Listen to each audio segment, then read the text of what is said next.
Maswera sayimure Zimbabwe, welcome to our channel. Apatno final zinengichitika matima na nyika yedu ye Zimbabwe chikotikana kariye changa kukuya pano channel. Please don't forget to subscribe. Kana uchingo wagara wakasubscribe, don't forget to comment and share this video. Tena leta kuigira mzwara nasi nawe yabuditswa na reason wafa warova buda chitara ya chiri Muchangwa is trying to remove Chiwenga from the succession battle mure Zimbabwe, and he is on the go there kubisa Chiwenga mure Zimbabwe. Reason wafa abuda chitara ya chiri Chris Muchangwa has one problem, one hurdle, one headache, one obstacle, one nonsense, one political nightmare. That one problem simply answers to the name General Constantine Chiwenga. Everything else is theater. When the campaign for Constitutional Amendment Bill number 3 first emerged in 2024, Chris Muchangwa did not sound like today's Chris Muchangwa. He mocked what he called the 2030s. He dismissed their campaign with characteristic bravado. President Mnangagwa, we are sure they will not try when his constitutional term ended. His real battle, he declared, was not 2030, it was 2027. He openly announced that he intended to defeat Chiwenga in the ZANU-PF Congress and become the party's presidential candidate for the 2028 elections. He ridiculed what he called those deluding themselves into believing succession was automatic. The enemy then was Chiwenga. Today the enemy is still Chiwenga, only the route has changed. Suddenly, the very same Muchangwa who laughed at the 2030 project has become one of its loudest cheerleaders. He now says the project helped stop someone who wanted to hijack leadership in 2028, adding that he would like to see if they can withstand the exhaustion up to 2030. Translated into English, this means I cannot beat Chiwenga in 2027, so let us postpone the election until circumstances become more favorable. That is not ideology, that is not principle, that is constitutionalism, that is not patriotism. This is simply political Uber. Chris Muchangwa gets into whichever vehicle appears to be traveling in the direction of his personal ambition. I know this because I worked closely with him from 2015. We worked together through Operation Restore Legacy. We worked side by side during the tense fortnight leading to Robert Mugabe's removal from office. I knew a Chris Muchangwa who spoke passionately about correcting the abuse of power. I knew a Chris Muchangwa who condemned corruption. I knew a Chris Muchangwa who praised military discipline over political greed. The Chris Muchangwa I now watch at press conferences is almost unrecognizable. It is as if the liberation of a veteran has been replaced by a full-time corporate communications manager for elite accumulation. His job description now appears remarkably simple. If constitutional violations occur, explain why they are democratic. If courts postpone judgment, announce victory. If parliament weakens constitutional safeguards, call it representation. If people lose their vote, tell them they have gained democracy. If billions disappear through gold leakages, celebrate economic growth. If citizens reject the ZiG, declare it the strongest currency in Africa. If Zimbabweans flee the country in record numbers, describe it as evidence of expanding opportunity. The remarkable thing about Chris Muchangwa is not merely that he changes positions. Politicians do that every day. His unique talent is that every new position is presented as though he has believed it since the first Chiwenga. Yesterday, he was telling us CAP 3 was unnecessary. Today, he tells us it is indispensable. Tomorrow, if political winds shift again, he may well explain that he secretly opposed it all along.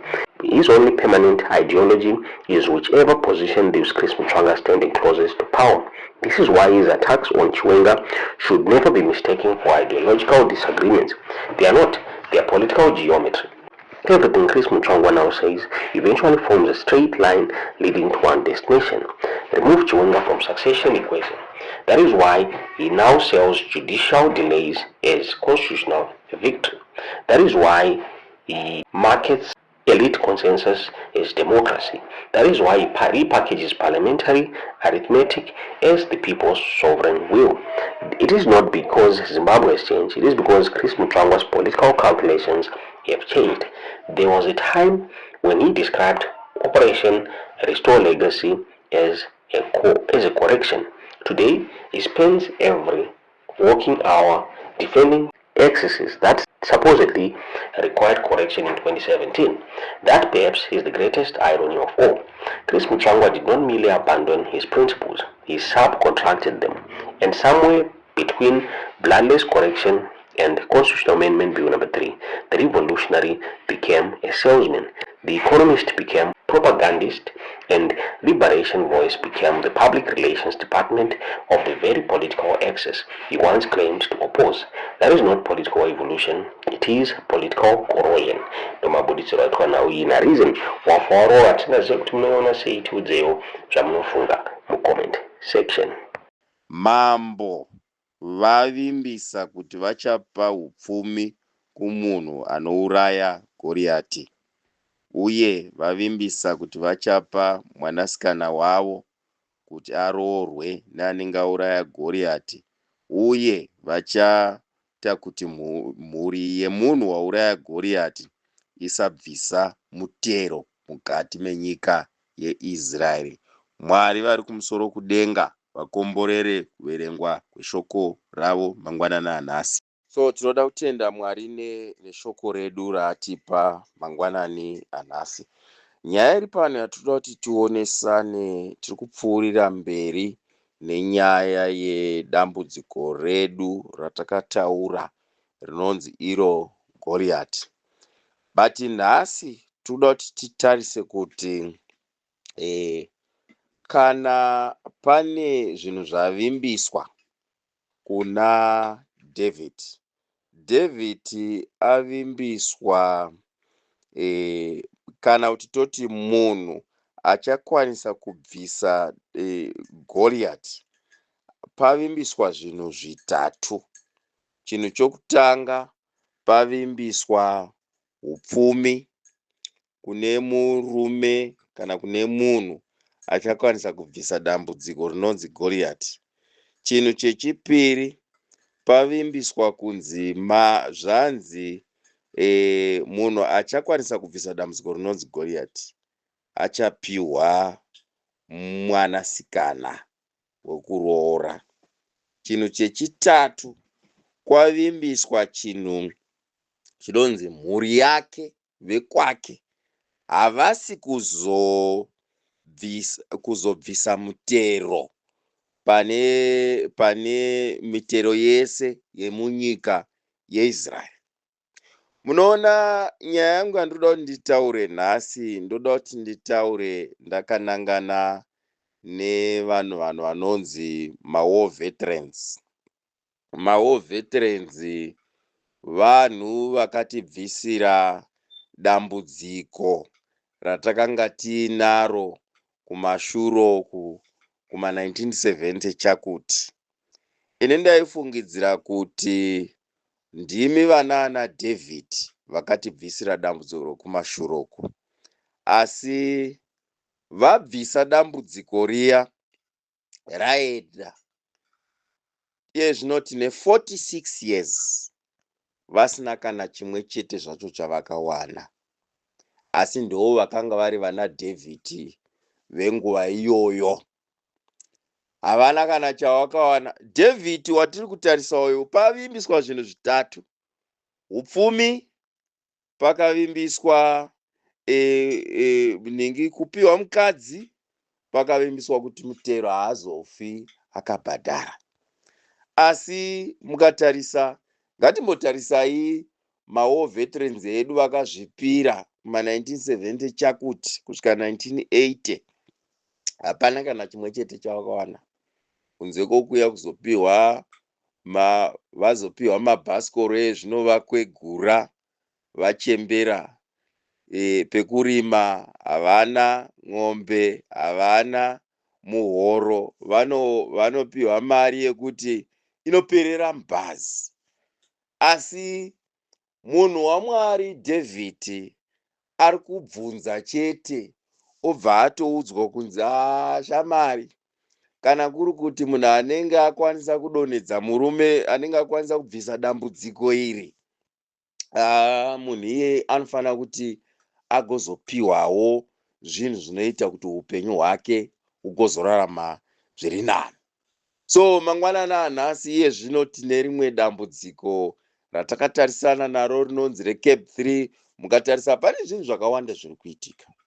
Kuri kurwariwa, kuri kufiwa, kuri kushayikwa vanhu, kuri kuita sei, kuri kufiwa. Pane zvinhu zvakawanda zviri kuitika. Pane vanhu vane misha iri kuparara vari kuita sei. Ndo zvinhu zvatiri kuda kuti titi mambo kana nyika yakatarisa inofanira kuti igozopawo cheuviri kune vanhu vari kumira-mira, kuvimbisawo zvinhu zvakanaka. Asi munhu wese, chatisingadi, hatidi matsotsi vanoti vamwe vachirwisa nyoka, ivo vanenge vari kuchikoro vachiverenga, vamwe vachirwisa nyoka, ivo vanenge vakanyarara zvavo vari zii. Kana vazoona nyoka yaneta, ndopava kutanga kuuya kuzotaura kuti neno ndiri pano, ndipinzewo. Aiwa, toda varume vanenge vanana David, vanoti chinhu chichiri kutyisa. Handiti kwete vanhu vanotaura kuti ina ndimo, haumo pakuita sei, asi uri kunyatsa kuona kuti pane chikara chanetsa vanhu, chiri kupedza vanhu, chiri kuuraya vanhu. Pane chikara chinonzi Cape 3 chinotori nevanhu vacho vari kuchidzivirira asi vachizoti chinhu icho chakashata. Pane vanhu vari kuzvipira, mastudents, maorganization, maindividuals, mawar veterans, magenerals vari kuzvipira kuti vari kuda kuti varwise chikara chinonzi Cape 3.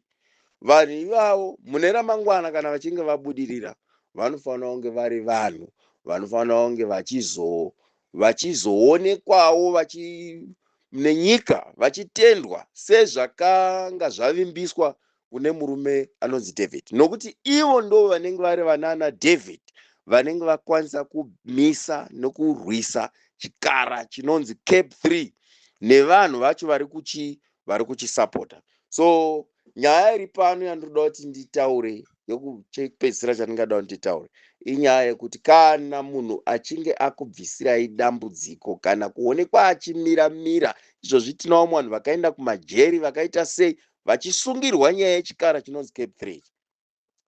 Vanhu vanofanira kuti vagozovapawo ruremekedzo, nokuti vanhu vanenge vaita zvinhu zvinenge zvakanutsa nyika yese, zvinhu vanenge vabvisira vanhu dambudziko rinenge riripo. Mwari vari kumusoro kudenga vakuitirei zvakanaka. Mwari vakurangarirei kwese kwamungadaro muri. Regai ndipedzise nemunamato mangwanani anhasi. Baba vari kumusoro kudenga, ndinokutendai. Baba, tinokutendai neshoko renyu. Mwari wangu, ndinokutendai naMweya Mutsvene ari pakati pedu. Tinokutendai Baba nechipo choupenyu chamatipa. Mwari wangu, ndinokutendai neshoko renyu ramataura kuna David pamusoro pemubvunzo waanga abvunza kuti kana achinge abvisa Goriati muchamuitirei. Baba, ndinokutendai kuti mamuvimbisa kuti munofanira kumupa upfumi nemukadzi uye nekuti asazobhadhara mitero. Mwari wangu, itai kuti mugozowanira nyasha kunavo vese vakambotibvisira Goriati kumashure nevachatibvisira Goriati watinetsa izvozvi pane ino nguva yatiri, kuti vagozowanawo mugove sekupa kwamakaita David. Mwari wangu, tinokutendai. Takunamatai mangwanani anhasi. Chiswerai nesu pese patichaswera. Nezita raJesu takunamatai. Amen.